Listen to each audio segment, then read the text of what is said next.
Eu trabalho com transporte blindado há 15 anos. Desses de cofre grande, banco fechado, sede desmontada, operação discreta, carga lacrada, papel assinado, rota definida e silêncio no rádio. Não tem conversa, não tem opinião. O combinado é regra. Naquela sexta-feira, a carga era uma só. Um cofre grande vindo de uma agência de médio porte que tinha encerrado as atividades ali na Zona Oeste. Era para levar direto para a central de custódia na capital. Nada de parada, nada de abrir, nada de desvio. Carga passiva sem conteúdo volátil estava no documento. E ainda assim, 2 lacrações com numeração cruzada, fita eletrônica e recibo em 3 vias. Eu e mais um carro escolta. Nada de comboio, só 2 homens no carro da frente e eu atrás, no bruto. A primeira coisa que me estranhou foi o peso. O caminhão puxou diferente logo na saída. Mas cofre é cofre. E os que vêm desmontados da agência costumam vir com estrutura reforçada, cheia de camada interna. Pensei nisso e segui. Era início de tarde quando saímos.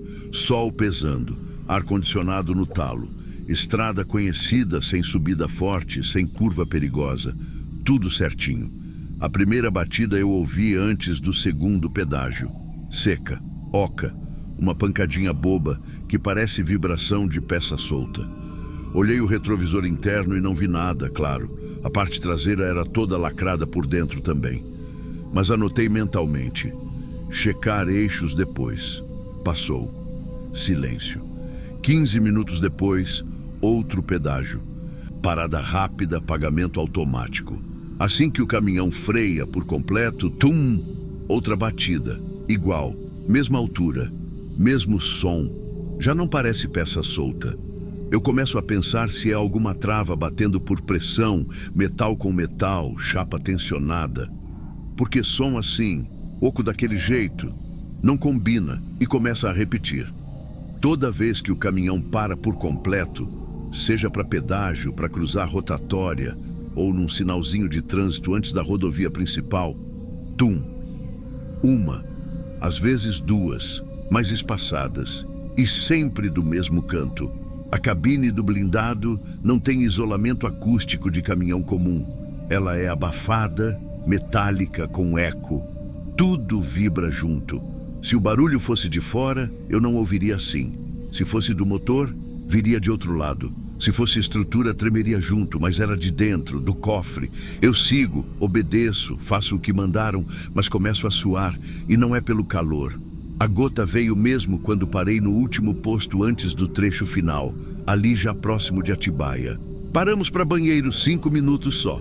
Eu e um dos caras da escolta. Entrei, lavei o rosto, esvaziei a bexiga, respirei fundo. E quando tô saindo do boxe, um sujeito entra, rosto comum. Nem velho, nem novo. Camisa de botão aberta até o meio, calça escura. Anda devagar. Olhos quietos. Cruza comigo, dá aquela olhadinha rápida como quem vai dizer boa tarde. Mas não. Ele só solta do nada. Esse cofre aí não devia estar se mexendo mais. Foi assim, com esse tom. Nem riso, nem susto, nem insinuação. Só falou. E foi em frente. Eu congelei. Parei ali na frente da pia, com a mão molhada ainda. O som da torneira correndo, o vazio do banheiro ao redor. Não sou de bater de frente, nunca fui.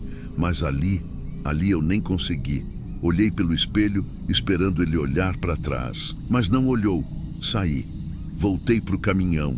E o coração já estava acelerado. Olhei para o cofre de novo. Ele imóvel, trancado, preso com fita azul dupla, travas de aço, sensores ativos. Como deve ser, como mandaram. Mas meu ouvido já estava buscando qualquer parada, qualquer hesitação no motor. Eu já estava esperando o tum. E veio mais de uma vez. Só que agora, mais forte, mais clara. E em vez de uma só, 2, depois 3. E teve uma que não foi bem batida. Foi mais arranhado, como se tivessem raspado algo pesado contra a parede de dentro. A garganta secou. E o rádio, mudo. Eu podia ter falado? Podia. Mas o que ia dizer? que estava ouvindo barulho de cofre lacrado, que achava que tinha alguma coisa errada com a carga autorizada? A quem se avisa isso? Ao cliente? À chefia? Isso é quebra de protocolo. Isso é desvio de rota. Isso é boletim e sindicância. Eu fiquei quieto, dirigi, mais devagar, mais tenso, mas segui. A sede recebeu o caminhão às 18h12. Conferência rápida, identificação digital, 2 assinaturas, recibo digital. Liberado. A carga seguiu direto para o almoxarifado blindado da central. Um empilhador engatou e levou. Eu nem vi mais, e naquele momento não tinha som nenhum, tudo parado, tudo silencioso, nenhum estalo. Cheguei em casa já escuro. Tomei banho sem pensar muito. Jantei sem sentir gosto. Fiquei no sofá com a TV ligada, volume baixo, só pelo costume. Minha mulher me perguntou se estava tudo bem. Disse que sim. Não sei nem se ela acreditou, mas também não insistiu. E quando foi mais ou menos umas 10 da noite, entrou a notícia. Jornal local, quadro rápido, apresentadora neutra. Funcionário de banco desaparecido é encontrado morto dentro de cofre lacrado. A imagem era uma externa da agência onde ele trabalhava, a mesma que tinha sido fechada. A legenda embaixo mostrava nome, idade e um detalhe que eu não entendi na hora. Corpo estava sem marcas de violência, mas sinais indicam tentativa de comunicação de dentro do compartimento. Eu não me mexi. A mulher ao meu lado não ligou os pontos, nem podia, mas eu liguei, na hora. O nome, a agência, o cofre. Eu passei a tarde dirigindo com ele ali dentro, ouvindo, batendo, arranhando, e eu ignorei. Fiquei olhando para a tela como se fosse travada. A apresentadora passou para outra notícia qualquer. Um acidente na Anhanguera, depois previsão do tempo, depois política. Mas eu fiquei ali, ainda com a cabeça na estrada, na parada, naquela frase do homem do banheiro. Esse cofre aí não devia estar se mexendo mais. Como é que ele sabia? Quem era aquele cara? Era alguém da empresa, da família? Um louco qualquer? Um aviso? Não sei. Não importa. O que importa é que era verdade. Não devia mais estar se mexendo, porque ali, naquela hora, ele ainda estava vivo. E eu passei quilômetros ignorando. Talvez horas. Horas de batida seca, de raspado de desespero, de silêncio abafado entre aço e espuma. Na segunda-feira teve reunião interna. Foi breve. Só os motoristas do turno e o supervisor. Foi dito que a ocorrência não envolvia falha da transportadora, que a carga veio lacrada de origem, que os lacres estavam íntegros na entrega, que a responsabilidade era do banco e da empresa de desmobilização da agência. Nos foi recomendado evitar comentários. Nada de imprensa, nada de suposição, nada de rede social. Eu assinei o termo. Cumpri tudo. Nunca falei sobre, até agora. Não sou de ficar revivendo coisa. Não sou homem de drama. Mas desde aquele dia, todo caminhão que eu pego, eu fico escutando mais do que devia.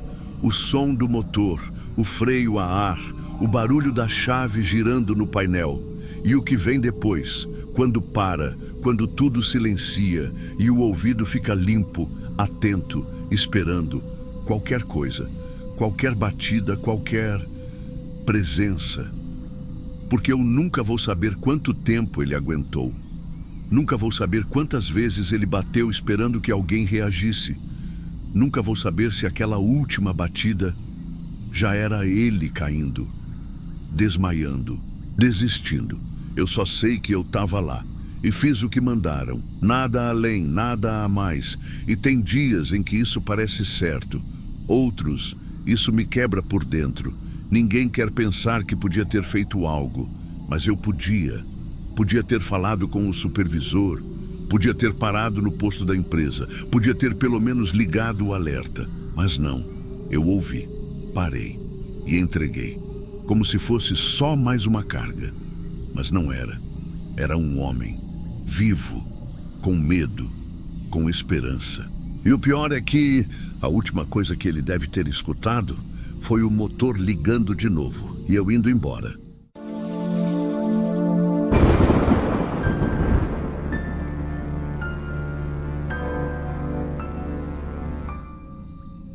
A câmera nova chegou num dia quente, fim de dezembro. Eu estava parado em Morrinhos, esperando descarregar. E como o frete seguinte era para Goiás Velho, aproveitei a folga e fui numa loja de acessórios de caminhão que tinha indicação.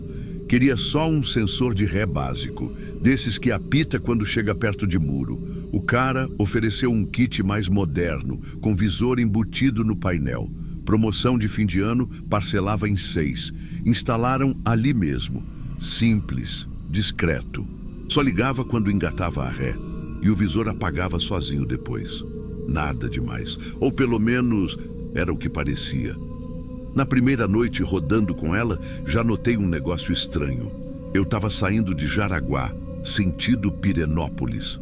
Estrada escura, curva meio fechada, e antes mesmo da lombada aparecer no alcance dos faróis, a câmera apitou. Achei que era coincidência, talvez reflexo, algum fio torto, alguma coisa mal aterrada. Mas depois do segundo apito e da segunda lombada ainda fora do alcance da luz, comecei a prestar mais atenção. Ela avisava antes, uns 2 ou 3 segundos antes. Antes da curva, antes do buraco, antes da lombada. E não era atraso de imagem, não. O visor ligava limpinho, preto primeiro, depois surgia a imagem, sem delay. Era como se ela soubesse. Fiquei quieto. Não sou de viajar na maionese. Pensei que era bug do sistema, coisa de fábrica. Deixei para ver melhor depois. No segundo dia, aconteceu o que ainda hoje não gosto de lembrar. Estava perto de Abadiânia, final de tarde, virando noite, tempo seco, céu limpo. A câmera apitou e o visor acendeu com força. Tinha uma silhueta parada, no meio da pista. Um homem, parado, imóvel, alto, magro. Só que quando olhei pelo retrovisor, nada. Achei que era reflexo da lanterna, galho, sombra. Mas quando voltei o olho para o visor, a silhueta ainda estava ali, no mesmo lugar. 3 minutos depois passou por mim um carro pequeno, desses populares, acelerando forte. Veio voando pela contramão, passou como um raio. Uns 100 metros adiante, ali mesmo onde a silhueta tinha aparecido, o carro perdeu o controle, capotou, 3 voltas, poeira, estilhaço. Desci correndo, liguei o alerta, fui o primeiro a chegar. O motorista saiu pelo vidro quebrado, todo ensanguentado, gritando por ajuda. O passageiro não teve como. Já estava virado para o lado de dentro. Naquela noite, dormi no pátio de um posto e deixei a tela coberta com uma camiseta. Não queria olhar para ela. 2 madrugadas depois, já voltando de Patos de Minas, foi que a coisa mudou de tom. De esquisito para errado. Trecho entre João Pinheiro e Paracatu. Um vazio só. Asfalto e mato para os 2 lados, quase 3 da manhã. Eu estava ouvindo um programa de rádio quando a câmera apitou de novo. Mas dessa vez, ela não mostrou pista. Mostrou eu mesmo, parado, fora do caminhão. De costas, de cabeça baixa, com os braços caídos, meio torto para o lado, usando a mesma roupa da viagem. E no fundo, só acostamento. Como se eu tivesse descido e ficado ali, morrendo em pé. O ar me faltou. Um gosto de cobre subiu na garganta. Tentei respirar fundo, mas a respiração não vinha direito. A câmera apagou. Do nada. O rádio chiou, parou. O volante pesou. Parei no acostamento com a mão esquerda puxando a alavanca. A direita já não respondia. A boca torta, a língua formigando. AVC. Eu soube na hora. Não consegui nem abrir a porta. Só escorreguei para o lado até o banco gelar nas costas. A última coisa que vi foi a tela do rádio tentando reiniciar. Tremia, quase piscava. Acordei com uma luz forte na cara e um barulho de moto. Um homem perguntando se eu estava ouvindo, se eu conseguia mexer os olhos. Depois, tudo escureceu de novo. Quando acordei de verdade, já era dia. Quarto branco. Hospital Regional de Paracatu. Do lado, um enfermeiro. O cara que me socorreu era paramédico, de moto, voltando de um plantão na zona rural. Viu o caminhão parado, o corpo tombado dentro, a boca torta. Se tivesse passado 5 minutos antes, eu não teria sido visto. Ainda no hospital, pedi para um conhecido meu da cidade passar no pátio e levar a central da câmera para alguém verificar. Era um técnico de confiança. Um cara que mexe com som automotivo e elétrica há anos. Dias depois, já com a fala voltando e os exames feitos, ele me visitou. Sentou na cadeira do quarto e falou sem gaguejar. Essa câmera nunca teve função de vídeo, Zeca. Ela só apita. Sensor sonoro. Não tem lente. O visor é só parte do módulo. Nunca filmou nada. Fiquei seco, sem resposta. Fechei os olhos e senti a dormência voltando nos dedos. Mas era só medo, tontura, uma lembrança pendurada no escuro. Voltei a dirigir 20 dias depois, ainda meio lento do lado direito, com acompanhamento da fono, tomando medicação direto. Mas voltei. Não tinha escolha. Caminhão não espera ninguém. Tinha um carregamento curto entre Uberaba e Itumbiara, coisa leve.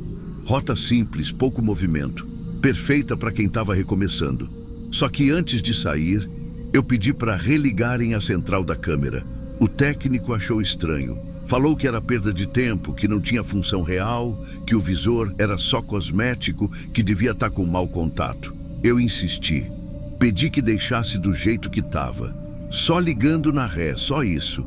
Ele instalou, testou e disse: painel tá mudo, tela preta. Nem tenta, isso aí virou só peso de enfeite. Na primeira noite na estrada, eu já sabia o que fazer. Luz do painel no mínimo. Rádio desligado, foco no asfalto.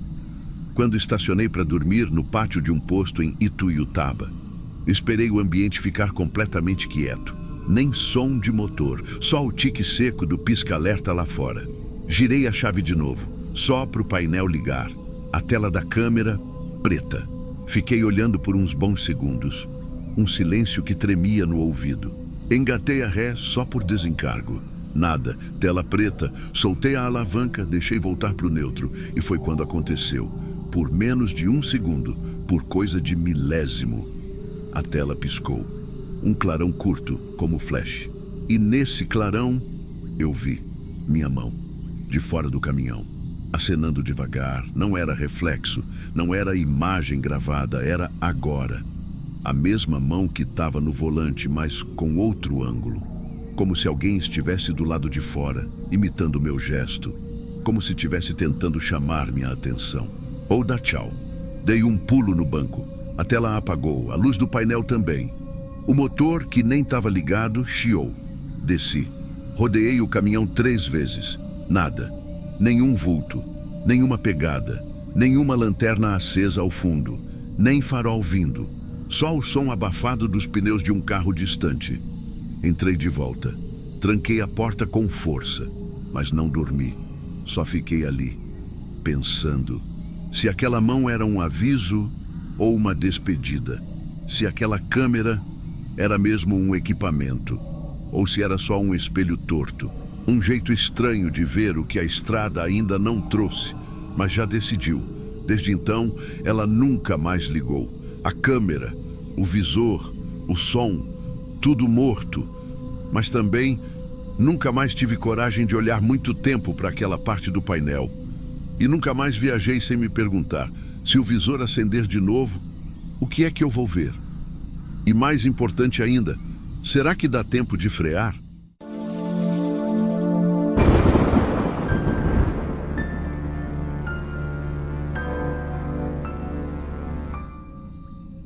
Ele me pediu ajuda, só para não dormir, foi o que ele falou. Do jeito mais seco que já ouvi isso na vida. Eu estava parado num posto simples, desses de pista simples também, em que mal tem cobertura.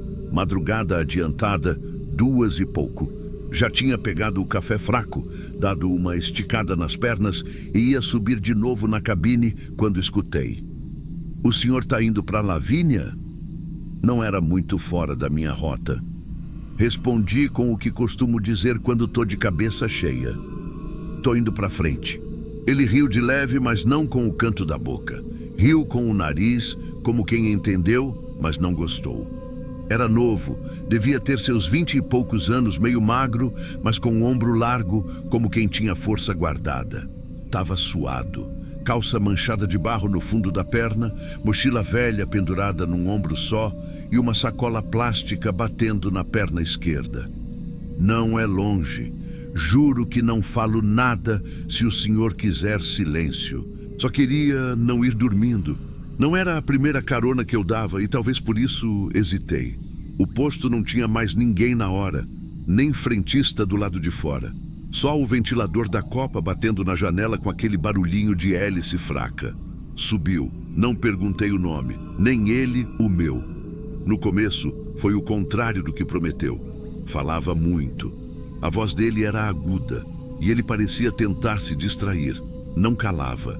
Disse que já tinha ido a Lavínia a pé uma vez, mas que quase dormiu no caminho e acordou com o rosto cheio de formiga.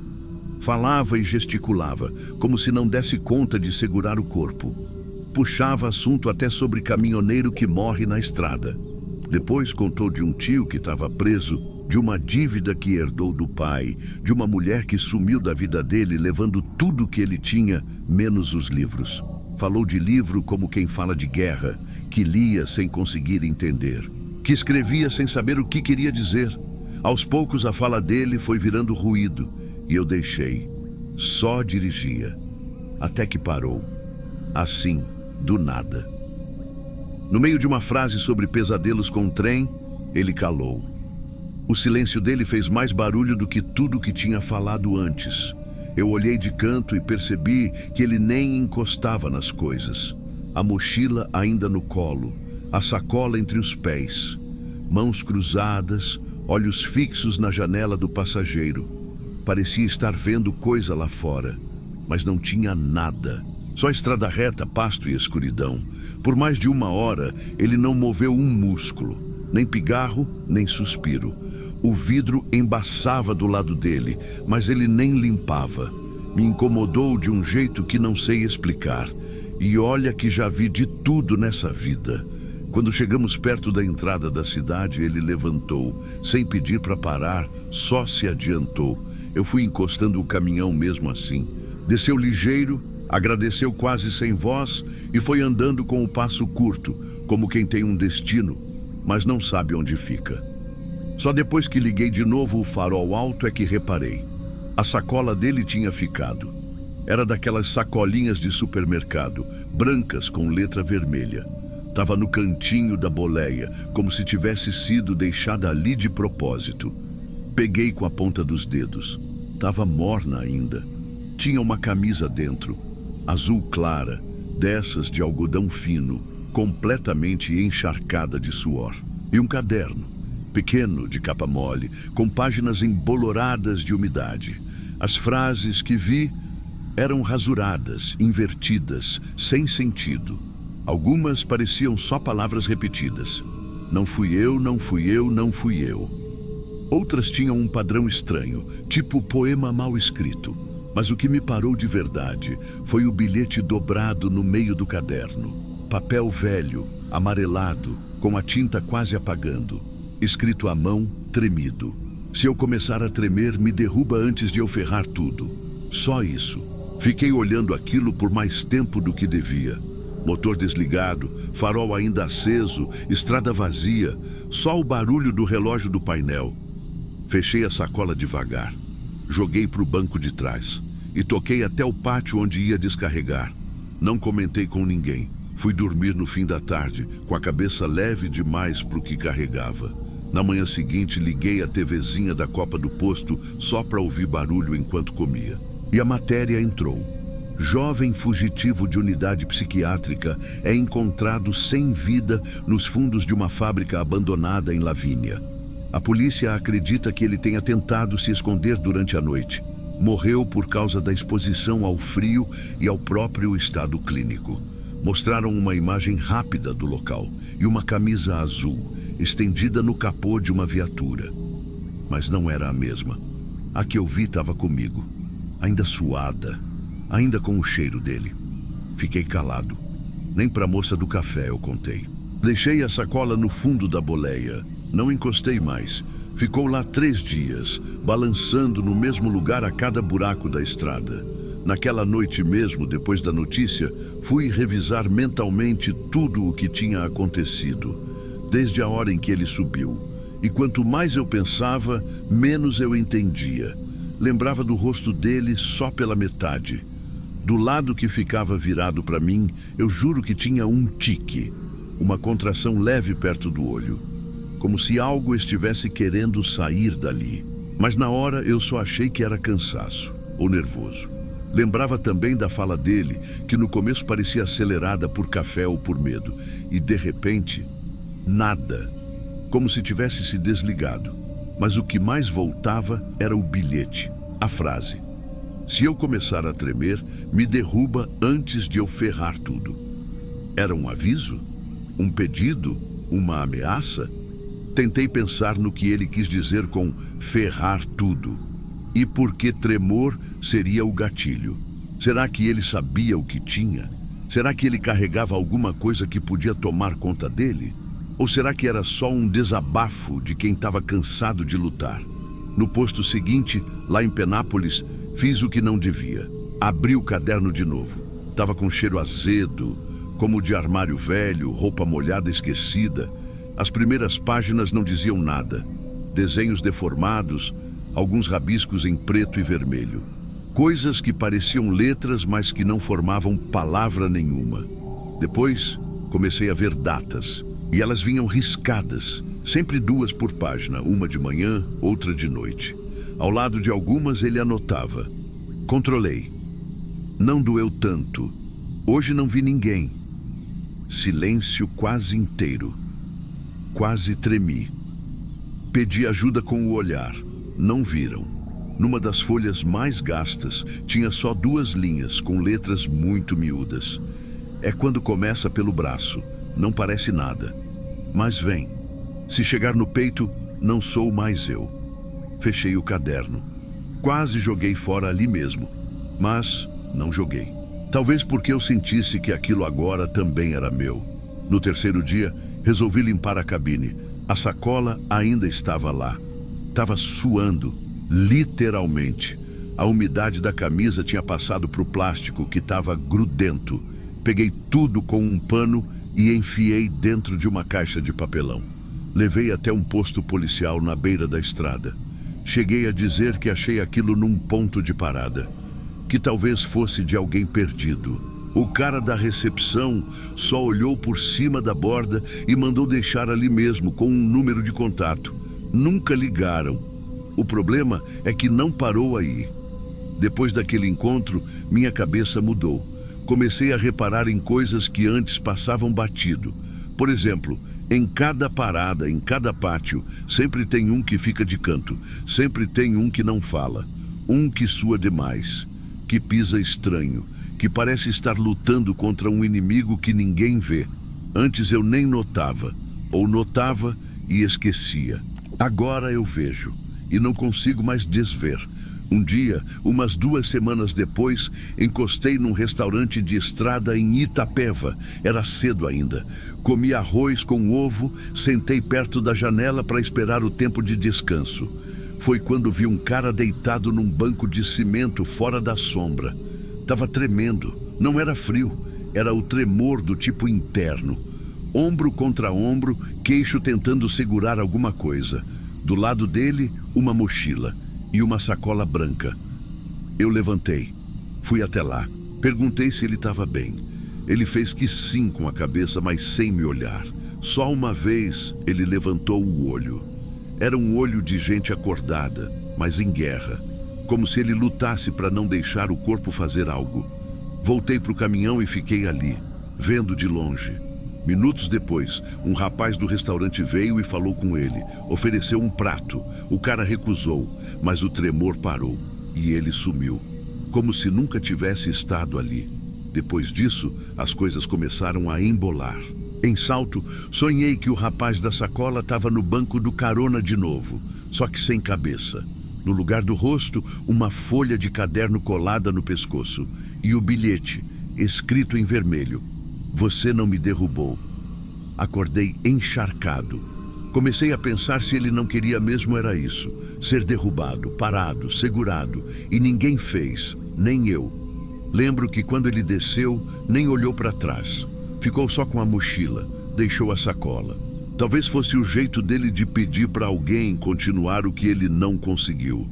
Talvez a sacola fosse um recado, um aviso para quem tivesse coragem de abrir. Eu abri. Mas não tive coragem de fazer nada depois. Um mês depois, parei no mesmo posto da primeira noite. Sentei no mesmo banco de concreto, pedi o mesmo café fraco. Fiquei esperando alguém me pedir carona. Mas ninguém pediu. E eu fiquei ali, com o peso do silêncio no banco do passageiro. E o barulho do ventilador da copa batendo na janela. Igualzinho da outra vez, só que agora eu ouvia diferente. Não sei o nome dele. Não procurei o nome na reportagem, nem no boletim. Mas de vez em quando ainda vejo gente parecida nas estradas. Gente que pede ajuda sem dizer. E que não quer conversa. Quer que alguém veja, que alguém entenda. E talvez derrube, antes que seja tarde. Se eu começar a tremer, me derruba antes de eu ferrar tudo. Tarde demais, filho. Tarde demais.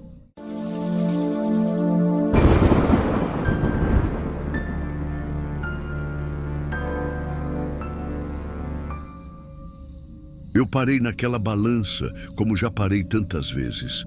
Era por volta de umas 4 da manhã, escuro ainda, neblina leve descendo por cima da pista e aquele silêncio de fim de madrugada em estrada de interior.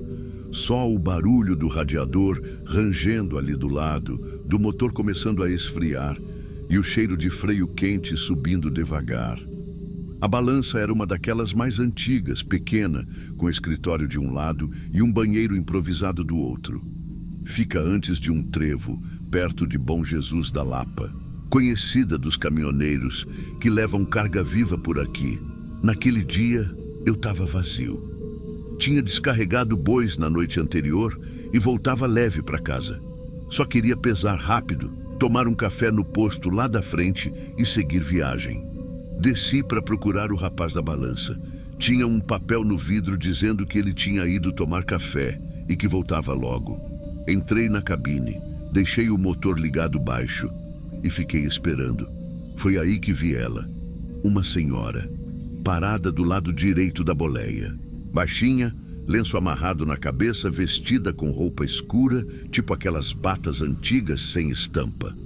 Tava ali como se sempre tivesse estado.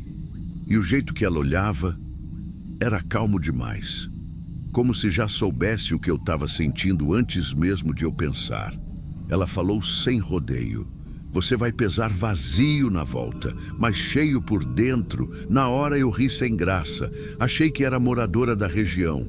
Alguma dessas senhoras de vila que aparecem pedindo carona ou informação. Perguntei se precisava de alguma coisa. Ela só pediu água. Peguei uma garrafinha de trás do banco, entreguei pela janela. Ela segurou firme, agradeceu com um aceno pequeno, quase nem movendo a cabeça. Abaixei os olhos por um instante para desligar o rádio que começou a chiar. Demorou 3 segundos. Quando olhei de novo, ela não estava mais ali. Desci. Dei a volta no caminhão. Nada. Nem barulho de passo, nem sinal de ninguém. Só a garrafinha de água. De volta em cima do degrau da boleia. Fechada, tampa rosqueada, vazia e quente. Quente como se tivesse sido fervida. Aquilo já me fez respirar fundo. Mas vida de estrada é feita de coisa que a gente não explica. Subi de novo, liguei o motor e fui embora assim mesmo. Fiquei com a imagem dela martelando na cabeça. O jeito que ela falou, o olhar, como sumiu. Tinha alguma coisa errada, ou com ela, ou comigo. Horas depois, quando já passava de Ibotirama, aconteceu outra coisa. Um cachorro apareceu do nada na pista.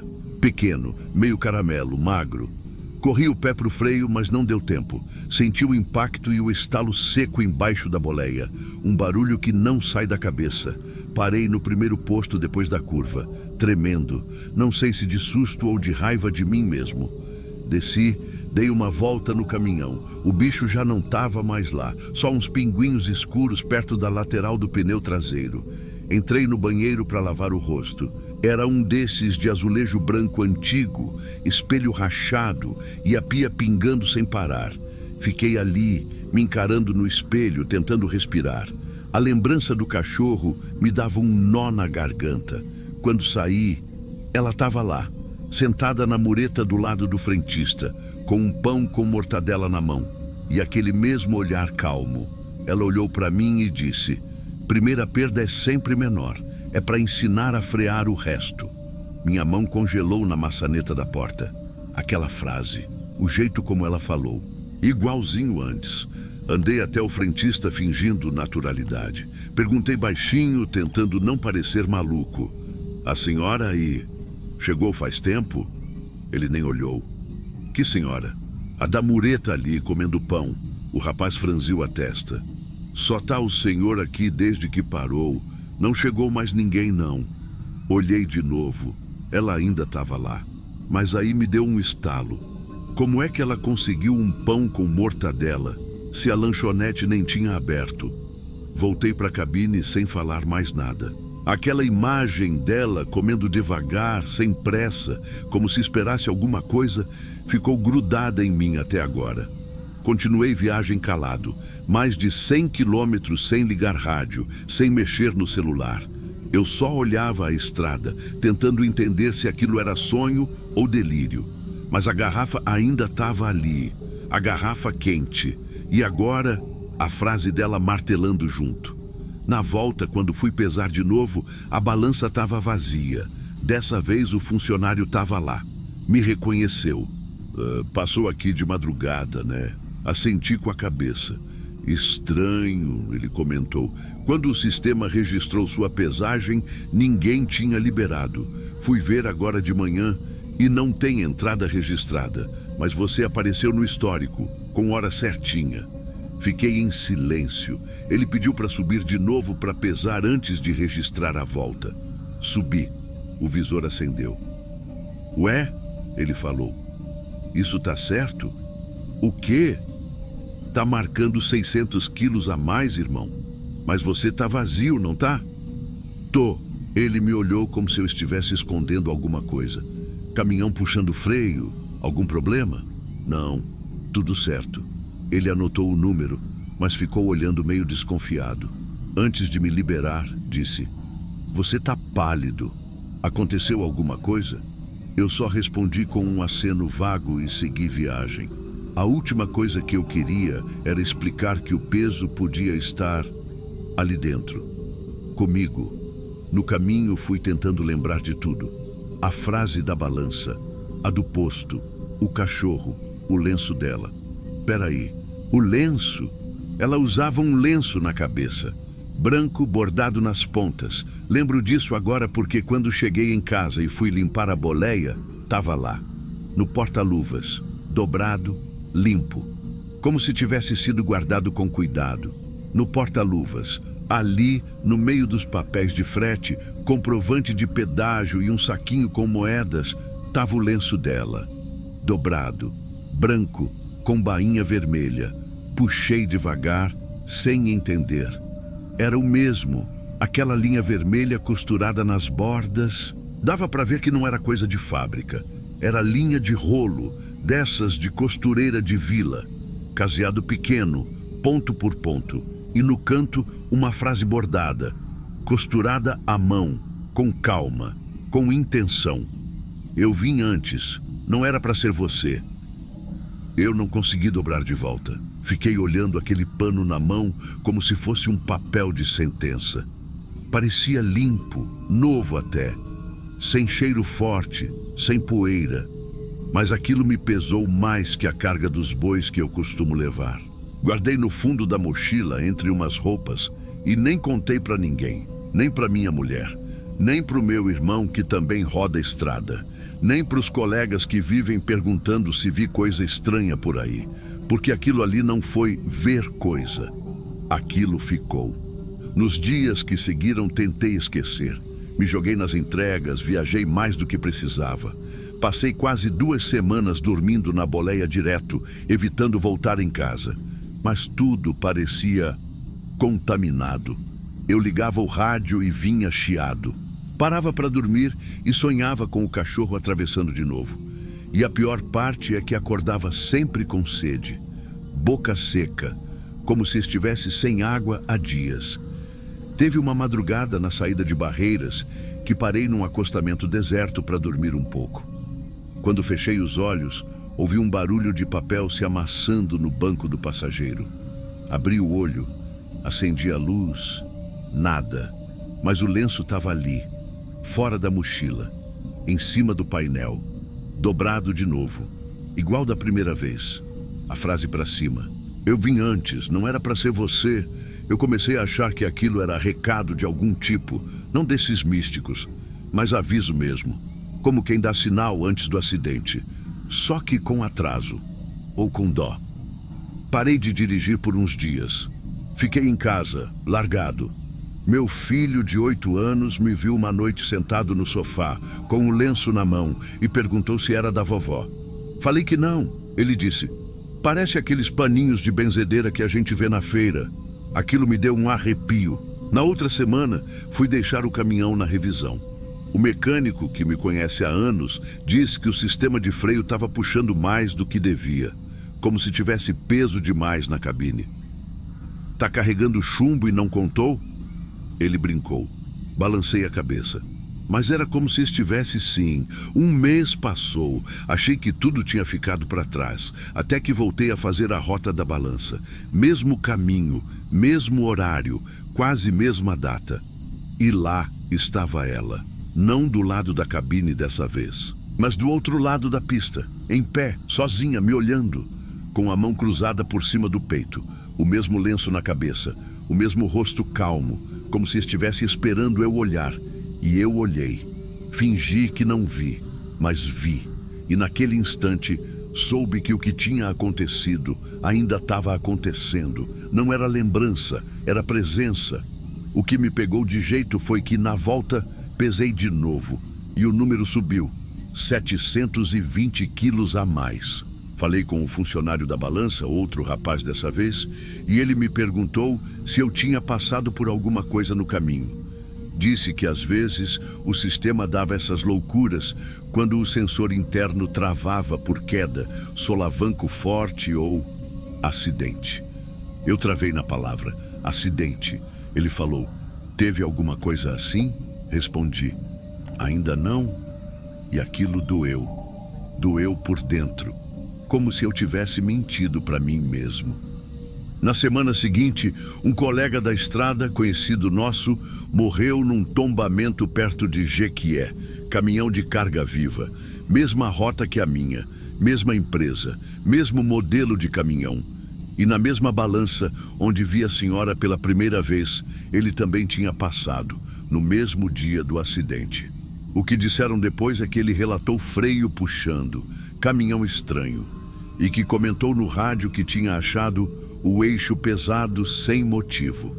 Foi aí que eu desmontei. Porque aí não era mais coisa da cabeça. Ele foi, eu fiquei. Eu carrego esse lenço até hoje. Tá no fundo do porta-luvas, dentro de um saco plástico dobrado como da primeira vez. Nunca lavei, nunca mostrei. Às vezes, quando tô parado em algum acostamento mais vazio, eu pego ele e olho de novo a frase. Eu vim antes. Não era para ser você. Hoje eu entendo o que ela quis dizer. Ela apareceu antes, não só ali na balança, antes de alguma coisa acontecer, antes do peso aumentar, antes da perda virar definitiva. Não era para ser eu, mas podia ter sido. Eu só fui o aviso, e o mais estranho é que, depois disso tudo, parei de ver ela. Nunca mais apareceu, nem na estrada, nem em sonho, nem em canto nenhum. Como se tivesse cumprido o que veio fazer. Como se agora estivesse esperando por outro. Mas toda vez que passo em frente àquela balança, sem precisar pesar, eu abaixo um pouco o farol. Por respeito, porque no fundo eu sei que ela ainda está por ali, esperando o próximo caminhão que vem vazio e vai voltar cheio por dentro. Se essa história te arrepiou ou te deixou com aquele peso no peito, comenta aqui embaixo o que você acha que ela quis dizer com "não era para ser você". Não esquece de deixar o like. Isso ajuda a história a chegar em mais gente e mostra pra gente que você quer mais relatos assim. E se você já viveu algo parecido, a caixa de comentários é sua.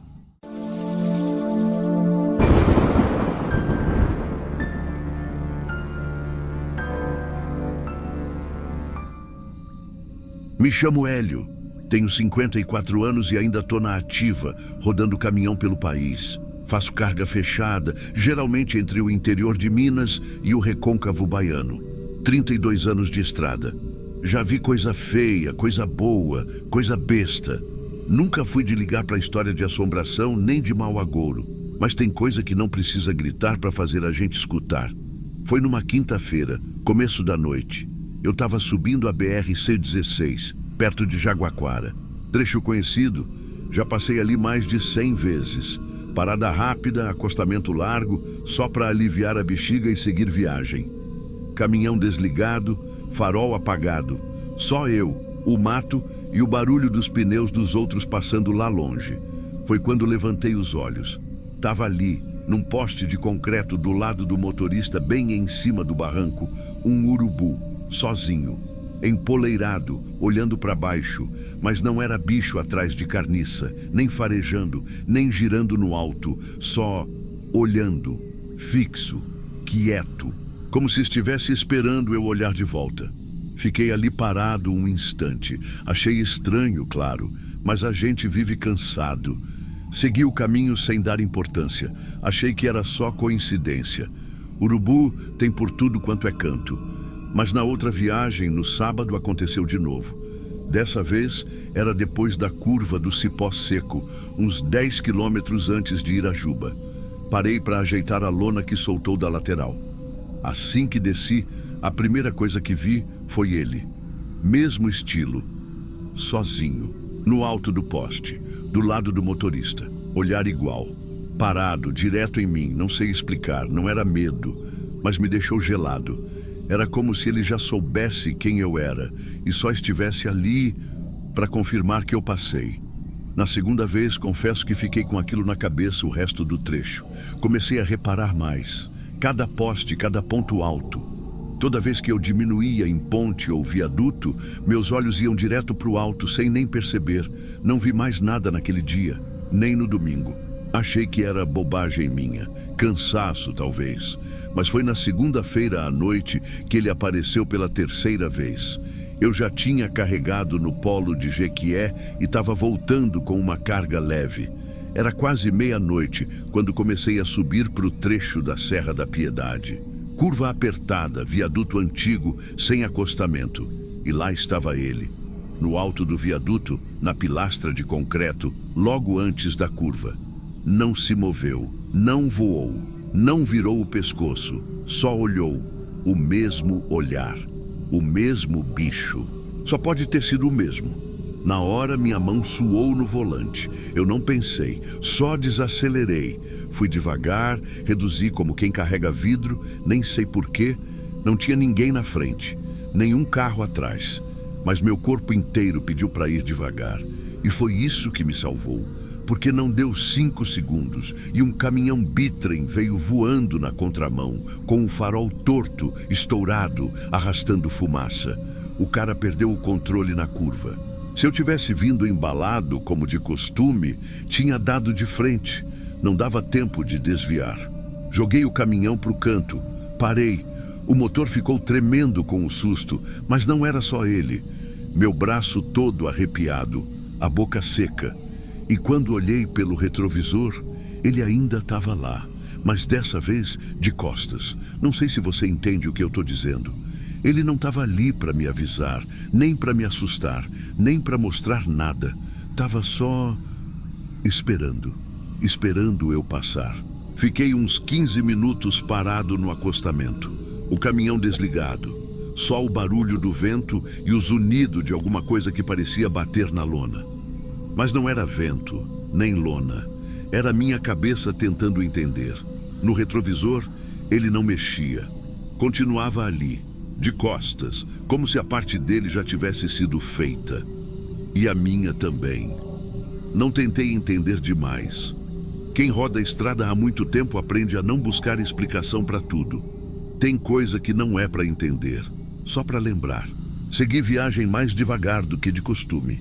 Nem liguei o rádio, nem mexi na garrafa térmica. Fui no seco, só pensando. Nos dias que vieram, fiquei esperando ver ele de novo. Mas nunca mais vi. Nem no poste da primeira vez, nem na curva da lona, nem em lugar nenhum. Vi urubu, claro, aos montes. Em monte de lugar, voando, bicando bicho morto, fazendo o que o urubu faz. Mas aquele olhar, nunca mais. Era como se o que ele veio fazer já tinha acabado. Falei disso só uma vez, para um colega de rota que quebrou perto de Jaguaquara. Ele riu, disse que era bicho, que eu estava cansado, que era para dormir direito e parar de comer besteira em beira de pista.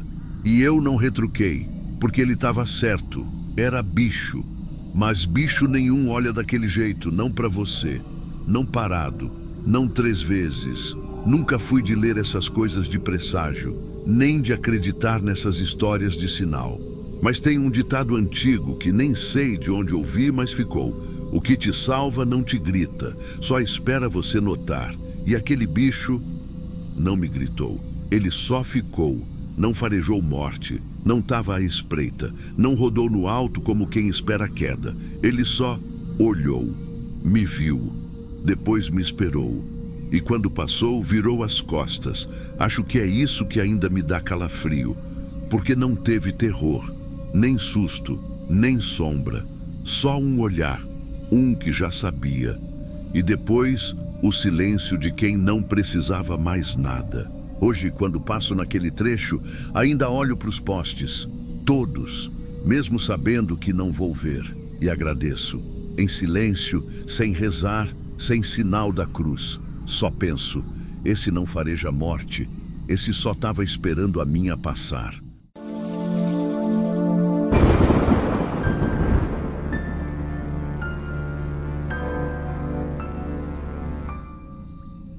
Eu não dou muita bola para a história de estrada, não. A maioria é conversa para passar o tempo, exagero de gente que não dorme direito. Mas essa daqui, essa não tem risada no final, nem resposta. Só tem uma coisa, eu não paro mais ali. Nunca mais. Faz uns 2 anos. Eu estava com viagem marcada para Barreiras, carga leve, sem muita pressa. Me avisaram que ia um ajudante comigo. Recente, mas esforçado, disseram. Cheguei na empresa, ele já estava lá, com a mochila no pé e os olhos abaixados. Cumprimentei, ele só fez que sim com a cabeça. De início achei que fosse só tímido, moleque novo, magro, cabelo bem rente, camisa branca, calça jeans sem marca, chinelo. Não falava muito, mas carregava certo, amarrava direitinho, conferia a lista. Tinha aprendido, só não puxava assunto. Eu também não insisti. Rodamos a noite. Paramos num posto, lanchamos, ele agradeceu com um aceno. E seguimos. Silêncio bom. Às vezes é melhor assim, cada um no seu. Quando a gente já estava chegando perto da ponte de São Desidério, era umas 5 da manhã. Céu bem claro, mas ainda sem sol. Eu lembro do barulho do vento aumentando, como sempre aumenta quando a gente se aproxima daquele vão. A ponte é longa, as emendas fazem o caminhão vibrar, sabe? Aquele toque-toque contínuo, parece uma costura no asfalto. Aí, no meio da travessia, ele soltou. É aqui que eu desço. Eu virei de leve, rindo. Falei, desce onde, rapaz? Mas ele já tinha soltado o cinto. Tava com a mão na maçaneta. Encostei. Ali mesmo, mais por reflexo do que por pensar. Achei que ele estava passando mal, ou que tinha recebido uma mensagem, sei lá. Mas ele só desceu. Atravessou andando, olhando para frente, como se soubesse exatamente para onde estava indo. Do lado esquerdo da ponte tem uma pequena elevação, tipo um mato mais alto que protege do vento. Ele foi indo para lá. E eu fiquei parado uns 10 segundos, sem entender. Depois, segui viagem. Pensei que fosse voltar com outro carro. Pensei que tinha mudado o plano. Só não pensei que ele nunca mais ia aparecer. Cheguei no destino, entreguei a carga, comuniquei ao pessoal que o ajudante tinha descido no meio do caminho. Me perguntaram se ele estava mal, se brigamos. Falei que não, que ele só pediu para descer e desceu. Ninguém entendeu. Fiquei esperando que ele fosse buscar o pagamento da diária. Nada. Passou uma semana. Nada. A empresa tentou contato. Nada. Sumiu, como se nunca tivesse existido. Mas existiu, e eu vi. 3 meses depois, eu recebi uma nova rota. Não era igual, mas o caminho incluía passar pela mesma ponte. Mesmo horário, quase a mesma condição de carga. Eu hesitei, mas não tinha escolha. Peguei. A madrugada foi tranquila. Fui lembrando daquilo, claro, mas segui. Quando eu cheguei na metade da ponte, eu já estava sentindo o mesmo vento, o mesmo barulho. Aquela vibração que vem do chão para o banco do caminhão, pelas emendas do asfalto. Eu não sei se você já reparou, mas tem ponte que respira. O barulho do vento corta por fora e por dentro da gente, e as laterais fazem um som surdo, abafado, como se tivesse algo oco ali dentro. A de São Desidério é assim. Não é só passagem, é espaço. Olhei para o lado esquerdo da pista, onde ele tinha ido, e tinha alguém ali, parado, de costas, a mesma calça jeans, a mesma camisa branca, chinelo, ombro um pouco caído, mão esquerda meio solta, cabeça reta, parado, não estava andando, não estava esperando carona, não estava olhando para nada, estava só lá. Eu não freei, nem diminui, mas o tempo deu uma esticada esquisita. Parecia que eu estava passando devagar, mesmo mantendo os 60. A imagem dele ficou colada na lateral da minha visão. Eu nem pisquei, a mão solta, o ombro torto, a roupa com a dobra no mesmo lugar. Não tinha como ser outra pessoa, mas eu também não tinha como ter certeza. A gente tem mania de querer confirmar tudo, né? Nome, rosto, voz. Só que tem hora que você sabe. Não porque viu direito, mas porque o corpo inteiro entendeu. Era ele, mas não era mais ele. Eu passei, não chamei, não buzinei, não olhei pelo retrovisor. Fui direto até o fim da ponte, onde começa o aclive, e só ali que respirei de verdade. A carga era leve, mas o caminhão parecia arrastando chumbo, e quando encostei no destino, nem conferi recibo. Só larguei o documento, peguei o retorno e pedi para voltar por outro trajeto. Nem que fosse mais longe, mais buraco, mais pedágio. Tem desvio aqui por dentro, mas é mais complicado, o rapaz falou. Eu disse que preferia. Nunca mais voltei naquela ponte. A empresa depois perguntou se eu conhecia o nome completo do rapaz. Eu não sabia. Era novo. Cadastro recente, usaram só o primeiro nome. Quando fui ver, já tinham até apagado da ficha. Ninguém lembrava da identidade dele. Mas eu lembro. Eu lembro do momento exato em que ele disse aquilo. O jeito que ele olhou para frente, como se visse alguma coisa que eu não via. Aquilo não foi um surto, nem maluquice. Foi decisão. Ele sabia e falou calmo, como quem já vinha pensando naquilo desde antes de subir no caminhão. É aqui que eu desço. Aquela frase não saiu da minha cabeça por semanas. Não saiu até hoje, para falar a verdade. Eu nem gosto de repetir ela em voz alta. Tem coisa que não é para repetir. Só que eu sei que alguém vai perguntar, vai tentar entender o que eu vi, vai querer teoria. Não tem. Não tem resposta, nem conclusão. Nem foi uma história de medo. Eu não fiquei com medo, fiquei calado. Tem uma diferença. Quando a gente fica calado, é porque entendeu. Na estrada tem disso. Tem lugar que a gente sente, não é susto, não é vulto. É aquele instante que te dá um nó no peito que você não consegue explicar, mas entende que ali você não pisa de novo. Se tem um lugar que me ensinou isso, foi ali.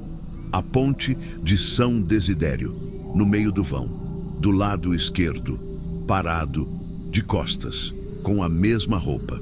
Se era ele? Eu não sei. Se era outro? Também não sei. Mas eu sei uma coisa, uma só. Tem lugar que não é pra gente chamar, é pra passar. E foi isso que eu fiz.